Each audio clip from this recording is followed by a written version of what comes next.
Так выглядел участок на привокзальной площади железнодорожной станции Киласур несколько месяцев назад. Здесь росли разные породы деревьев, среди которых гималайский кедр, магнолия и ряд других. Под густыми зарослями располагался заброшенный павильон, постройка середины прошлого века. Сегодня на этом месте голая площадка, на которой выстроили 7 деревянных коттеджей. 30 марта было обнаружено, что идет строительные работы по подсыпке привокзальной площади на станции Киласур. Сотрудниками администрации было выяснено, что рядом находится Пацх, они готовят автостоянку для себя. Но мы не стали особенно возражать, и первые домики появились там в начале мая.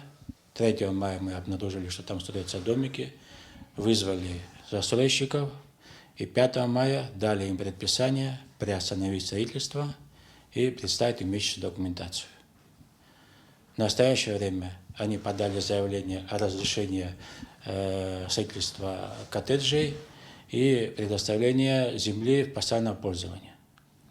Данный земельный участок является привокзальной площадью железнодорожной станции Киласур, находится в 200-метровой зоне особо ценных прибрежных земель и является зоной отчуждения железной дороги. Это данный участок. Предписания застройщиков не выполнены. Как вы видите, в настоящее время уже идет продолжается строительство вот этих коттеджей деревянных. Документы находятся на рассмотрении в администрации города Сухум.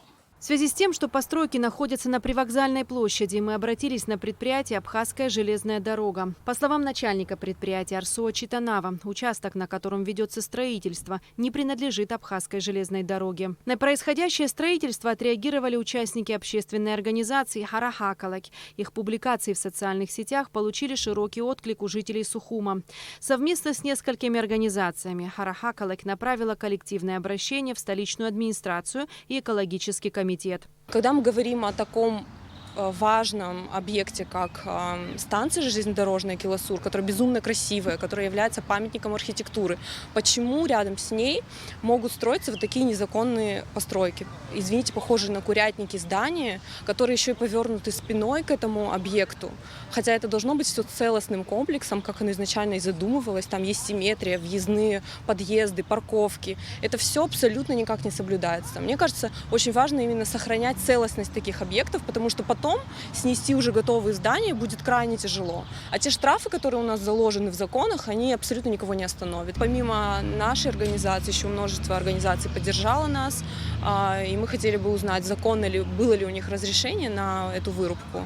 Если нет, то будем пытаться дальше добиваться какого-то ответа от органов компетентных. Сотрудники Госкомитета по экологии отреагировали на обращение общественности и провели инспекцию на указанной территории. В ходе осмотра территории, было установлено следующее, что на данной расчищенной территории произрастали деревья и кустарники. Подняв документы, мы установили, что владелец данной территории обращался еще в феврале месяце в Госкомэкологию о том, что он хочет провести очистку прилегающей территории к Пацхе и обрезать 2 дерева живых и 4 дерева сухостойных, на что была проведена наша служба экологической экспертизы. Дано заключение на порубку сухостойных деревьев и обрезку живых. Об этом есть заключение. Но когда мы уже приехали по месту, было установлено, что были порезаны и живые растения, деревья. По данному факту незаконной обрезки нами будут составлены материалы, будут вынесены штрафные санкции и будут вынесено постановление о компенсаторной высадке взамен порубленных деревьев на данной территории. С нами по телефону связался один из застройщиков участка по фамилии Квициния и разъяснил ситуацию. По его словам, застройка носит временный характер и в ближайшее время будет согласована со всеми необходимыми службами, а зеленые насаждения будут восстановлены. Кроме того, он упомянул, что участок был расчищен от огромного количества мусора. Квициния также подчеркнул, что ни один представитель общественных организаций, написавших коллективное письмо с жалобой, с ним лично не связывался. Эсма Гуланзе, Михаил Братухин, Абхазское телевидение.